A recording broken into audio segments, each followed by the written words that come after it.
7મી મેના રોજ રાજ્યમાં લોકસભાની ચૂંટણીને લઈને મતદાન યોજાવાનું છે ત્યારે મતદાન સમયે જ રાજ્યમાં હીટવેવની હવામાન વિભાગે આગાહી વ્યક્ત કરી છે।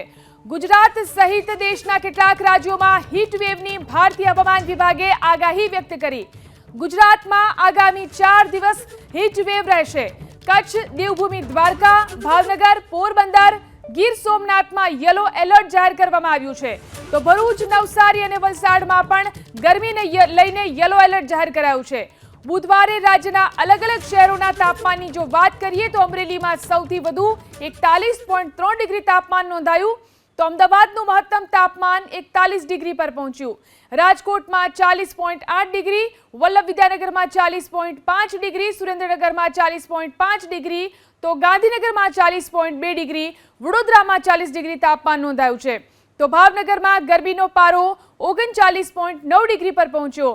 ભુજમાં 39.5 ડિગ્રી તો મહુવાની અંદર પણ 39.4 ડિગ્રી અને સુરતમાં મહત્તમ તાપમાન 39.2 ડિગ્રી પર પહોંચી ગયું।